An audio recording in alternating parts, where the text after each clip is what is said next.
নমস্কার বন্ধুরা, তোমরা সবাই ভালো আছো তো? আশা করি সবাই ভালো আছে। আমি এখন সকালবেলায় ব্লগ স্টার্ট করছি। দেখো আমি সকালবেলায় কি করেছি, কী কী কাজ সেরেছি, সব তোমাদের সাথে শেয়ার করতে। বন্ধুরা দেখো, দুপুরে খাওয়া দাওয়া নিয়ে চলে এলাম।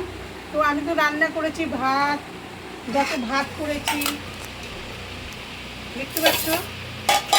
সোয়াবিনের তরকারি করেছি, সোয়াবিন আলুর তরকারি, কচু শাক করেছি, আর এই ছেলের জন্য ডাল করেছি।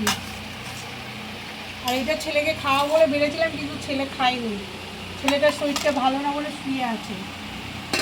আর ওই ছেলে সাইকেল সারাতে গেছিলো, সাইকেল সারাতে যাওয়ার সময় আসার সময় ও বিরিয়ানি নিয়ে এসছে। তো দেখো বন্ধুরা, বিরিয়ানি নিয়ে এসে বড় মিয়া দেখো বন্ধুরা, বিরিয়ানি নিয়ে এসে আসার সময় এত ভাত পাত তরকারি করেছে, তাও আসার সময় বিরিয়ানি নিয়ে এসে 5 প্লেট। দেখো বন্ধুরা,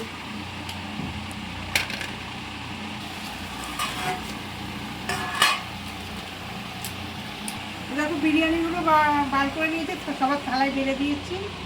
আমি এখন বিরিয়ানি খাবো না, আমি রাত্রিবেলা খাবো। ছোটো মেয়ের জন্য রয়েছে আর আমার জন্য রয়েছে। আমি এখন প্লেন ভাতই খাবো, এই জন্য এগুলো বাড়ি রেখে দিচ্ছি।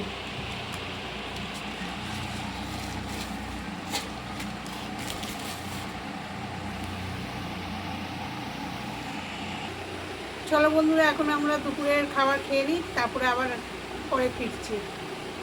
বন্ধুরা, তোমাদের দাদাভাই কি নিয়ে এসছে এতে করে ঠোঙায় করে, আর একটা মুড়ি প্যাকেট নিয়ে এসে সন্ধ্যেবেলার টিফিন।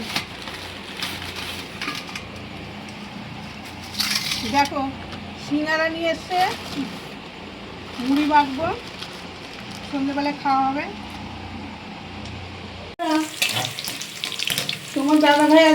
তোমাদের দাদাভাই দেখো কি নিয়ে এসছে, মাংস নিয়ে এসছে। এই আলুগুলো ভাজছি, নুন হলুদ দিয়েছি, ধুয়ে আনলাম।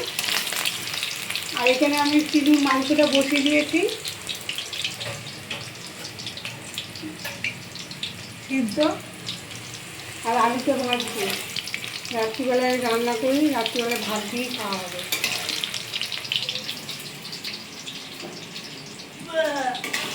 আমি এখন রাতের খাবার নিয়ে চলে এলাম। তো দেখো আমি রাত্রিবেলায় কি রান্না করেছি। দুবেলা সেই ভাত করেছিলাম, বেশি করেই ভাত করে নিয়েছিলাম। দেখছো কত ভাত আছে। বিরিয়ানি খেয়েছিলাম দুপুরবেলায়, ওই জন্য ভাতটা থেকেই গেছে বেশিটা। এই যে রুটি করেছি, এই যে মাংস রান্না করেছি। কালারটা খুব সুন্দর এসেছে না বন্ধুরা? কমেন্টে আমাকে জানাবে কিন্তু। আমার ছেলের জন্য করেছি মাংসটা। ও মাংসটা দেখেছে, বিছনা থেকে চিল্লাতে আরম্ভ করে। দেবো না, এটা তোমার না, এটা আমার না, আমি খাবো।